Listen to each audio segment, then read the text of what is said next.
Hey guys, David here.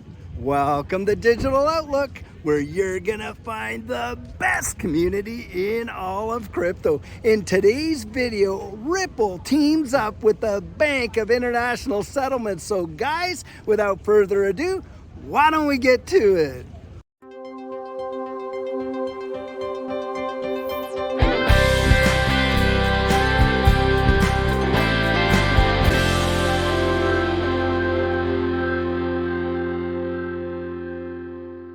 So guys, something that we know happens in this space practically all the time is we get heaps and heaps of FUD coming out practically daily. And here's one for today. Mark Yusko's out there. He's basically coming out and saying, hey, XRP, you're not getting any adoption. No one's really using it, blah, blah, blah. Well, here's another Bitcoin maxi throwing as much water on the fire as he possibly can. Meanwhile, what comes out today? Bank of International Settlements. And guys, this is a central bank of all central banks. You want to investigate this one, is teaming up with Ripple with respect to cross-border payments, their interoperability, and their extension in the marketplace. Now, we know that Ripple has been working with the Bank of International Settlements for quite some time, but guys, this is a public announcement just coming out today, and this is a big deal. And why is it such a big deal? Well, guys, we know it's a big deal because right now, the BIS, the International Monetary Fund, the WEF, you got the European Central Bank, you got the Federal Reserve. What are they all doing right now, guys? Guys, they're getting ready to flip those switches, aren't they? They're moving us into this new digital economy, and they're doing it at lightning speed. And in fact, you have got corporations like, the European Central Bank literally coming out and talking about the implementation of their central bank digital currencies, and in the very, very near future. And you've got the UK working on the pound foundation, and you got the digital dollar going on. Well, guys, what's happening in this space is truly mesmerizing. And when you hear these guys like Yusko coming out there and they're saying, oh, hey, don't, worry about this and this and that, nothing's really going on, it's absolutely laughable, because when you consider the daily volume for XRP right now, because what they'll do is they'll come out and say, oh yeah, not to worry about that. Yeah, Ripple's making some big plays, but XRP is not being used. Well, guys, that's kind of funny when you consider that 1.28 million transactions per day are happening for XRP. Now, if you compare that with Ethereum, you're talking about like 1.09 million, and with Bitcoin, it's only 330,000. So if XRP is not being utilized in this new digital economy, that is an absolutely laughable statement, because we know, in fact, that it is. The statistics are showing us that it is. And this is something that we all need to pay attention to, because, guys, this is how they come out with all this stuff. They're going to sow as much fear, uncertainty, and doubt into the system that they possibly can. And this announcement out of the Bank of International Settlements, I'm telling you guys, it is absolutely major. I mean, when you think of the Bank of International Settlements, you got the general manager out there, Augustin Carson. And boy, I'll tell you, I really love the way he talks about fiat currency, because Augustin Carson, he comes out, by the way, general manager of the Bank of International Settlements, so he's the head honcho over there. He comes out and he calls them what they are. He says, hey, these financial notes that are issued by all these central banks, they're liability instruments. That's all they are. And we know that central bank digital currencies are the evolution of money. And here you have Ripple becoming and being announced as a major partner in the interoperability of what? Cross-border payments. And how are they going to do it? They're going to do it literally through CBDC to CBDC to CBDC to CBDC primarily. And what does that solve, guys? It solves the liquidity crisis, doesn't it? And how is that? Well, hey, they get rid of the abolition of nostro vostro accounts. Now, nostro vostro, that just basically is Latin for ours, yours. And when we're dealing with the current system, which is antiquated as can be, way back from like the 1970s, what you're talking about there, is all those, accounts that these banks have to hold with one another if they're doing these transfers between countries, because of course they have to be able to secure the liquidity of these transactions. Well, guys, that nostro vostro is going to get completely obliterated by on-demand liquidity. And on-demand liquidity is how these new financial markets are going to work. And here you have the Bank of International Settlements coming out publicly saying, hey, look, we're working with the #1 creator, the #1 innovator for central bank digital currencies. I mean, that is absolutely stupendous. And so you've got to see these Bitcoin maxis literally come out. When that news comes out, they got to come out with their narrative. And guys, this is how they try to shake us out. They try to shake us out with all of this conjecture, saying, hey, it's not seeing adoption, it's not being used, blah, blah, blah, blah, blah, blah, this, that, and the other thing. But do the facts show that? They don't. Guys, research it. Research it for yourself. That is so vitally important. The fact is, and I always love to say this, the answers that you find out for yourself are the ones you're going to trust the most. That is an absolute fact. Don't just go taking all these articles, throwing them all together. Guys, I investigated, and I absolutely build up my confidence, not based on somebody else's conviction. I do that by researching it for myself. And that's why I encourage you to go out there and do that. Do the research. Do your due diligence. This is major, major news. Hey, I'm going to put the link to that article right down here in the video section down there so that you can actually go and find this information out for yourself. But guys, it's a major deal. Don't discount it. It's gonna absolutely make a big, big difference. And look, we're gonna see things happen a lot faster than most people think. And in fact, it wouldn't surprise me if within the next 12 to 18 months, we genuinely see the adoption of central bank digital currencies coming into play. It's going to be that massive. So guys, I thought this would be a great place to take a pit stop and show you the Griffith Observatory. It is absolutely stunning up here. Guys, just take a look right back over here, right there. That's that famous Hollywood sign right up in there. And guys, just take a look at the observatory itself. It is truly an amazing structure, great place to come and visit, and the views are absolutely stunning. So there's the observatory right in there. They got an amazing statue right back up and in here. And the place is absolutely packed today. Lots of people. The sun is coming out, burning off all of this haze and stuff like that.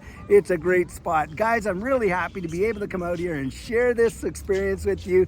Get out there and see some of the amazing sights in your area. I'm telling you, you're going to absolutely love it. And I sure hope that you enjoyed this little pit stop. So now guys, when you're talking about on-demand liquidity, what are we really talking about there? Well, of course, we're talking about XRP. And how does XRP fit into the whole central bank digital currency on-demand liquidity platform? Well, guys, how it actually works is XRP becomes the bridge asset between the various CBDCs. Now, if you really want to know how this works, I'd recommend you go to Ripple's website themselves, go to the CBDC platform, and they've got like a 4.5-minute video out there, literally explains it from A to Z. How CBDCs are created, what they actually do, how they function, and how XRP is the bridge asset for them. Now, you'll have a lot of fuzzers that come out and say, oh yeah, but you know, XRP is not even being used in ODL. Guys, that is absolute hogwash and FUD. You got Brad Garlinghouse himself coming out there and telling you that over half of the ODL transactional volume operates utilizing XRP. That is an absolute fact. You can go fact check that one. Now guys, something else that has just come out today, and this is coming out of Jeremy Hogan and John Deaton, and they both concur on this. Guys, if we're going to see an interlocutory appeal with respect to this decision by Judge Torres, then the idea is out there, and both Jeremy Hogan and John Deaton are thinking, hey, if that's going to happen, it's going to happen this week. It's going to come out this week. Now, John Deaton literally says, hey, I don't even think the SEC is going to appeal, because he wouldn't if he were them, considering, you know, the risks that are involved. I mean, come on, guys. When they do appeal, what's going to happen? Well, obviously, you know, you're going to get the Second Circuit that's going to come out there, and they're going to adjudicate this case hear the appeal, that is, based on the same evidence that Judge Torres had to make her decision on. And what is that, guys? Well, it's all the Howey prongs of that Howey test and what XRP is. Now, is there an investment contract when we bought XRP? Well, of course there isn't. Now, is it like a stock? Do we actually get shares in Ripple? Do we get to vote on anything from Ripple? Do we actually get dividends for holding it? No, of course we don't. So in that capacity, it's not even a stock. Guys, this is what's coming down the pike. And a lot of these legal analysts genuinely believe that if the SEC does appeal this decision, the likelihood of them succeeding in appeal is absolutely zero. And in fact, it could even strengthen Ripple's case at the end, because, hey, when Judge Torres made her decision, decision. She only based it on one prong of the Howey test, and because it didn't fit that one prong, she couldn't apply. She said, hey, I don't even need to apply the other prongs. Guys, if it goes to appeal and they apply all the various prongs in the Howey test, then this whole thing could get cemented in time immemorial. And I'll tell you what, the SEC, they do not want to risk it, because guys, if that happens, then what they're looking at is they're losing jurisdiction in this digital asset space. It would be better for them to say, okay, Ripple is a one-off, and then argue in all these various cases how Judge Torres's decision doesn't line up with the facts of the case that they're actually before at that moment, and just leave the whole Ripple decision alone, because it allows them to actually go on and pursue these other, ones out there, which in fact, of course, is what they're doing. Guys, this time right now is absolutely probably one of the most crucial times in this space. We are literally right at the threshold in history towards the implementation on a major global level of this new digital economy. And you got Ripple and XRP sitting right there at the forefront. And there's going to come a day, I genuinely believe it, when people are literally going to stop you and say, you got that price? At what price? I mean, it's going to genuinely boggle their minds, because look, guys, we are going to see this happen. Look, I know a lot of people aren't in big time favor of CBDCs, and I'm not really pushing it, but what I'm really talking about here is wake up to the reality of what's going to happen into the future, and how distributed ledger technology is going to completely revolutionize everything that we do, how we spend our money, how we keep our money. Guys, our digital IDs, our property rights ownership, I mean, you name it, you can see the handwriting on the proverbial wall. It does not take a rocket scientist. Don't let yourself get shaken out by all of this FUD that's going out there. And hey, you got WorldCoin, and you got this and that, you got the Mark Use codes, you got all the Bitcoin maxis. Guys, research it for yourself. Build up your own confidence. It's my absolute conviction that your eyes are going to be opened, and you're going to see something that you may never have seen before. You make a difference in your life in a generational way. That's what I genuinely believe. So guys, we've all heard it said that an ounce of prevention's worth a pound of cure, and getting your plan in place is absolutely a priority. And what our coaching program offers, that is where you and I can meet personally, one-on-one for 1 hour over Zoom. And during that time, I share with you our personal journey in that last bull run, and what enabled Judy and I to experience some amazing financial success. I share with you the mistakes we made so that you don't have to fall into the same pitfalls we did. We take a look at your portfolio and make sure that it's balanced towards your goals, and we work together to develop your exit strategy. We can even get your assets off an exchange and onto a hardware wallet, along with delivering to you some amazing techniques that are really going to help you in this space. Now, the cost of that is $250, and if that's something that interests you, you write me right there at coaching@thedigitaloutlook.com, and we'll get you all booked in. So guys, this is the video I have for you today, and as always, I truly hope that you enjoyed it. Now, many of you know I'm not a financial advisor, and this isn't financial advice, but if you found value in it, if you'd hit that like and subscribe, I'd appreciate it. Hey, don't forget to put your comments right down there in the comments section, and hit that notification bell so that you don't miss out on any of our regularly released videos. So, in the meantime, and in between time, stay safe, be blessed, and I'll catch you in the next one.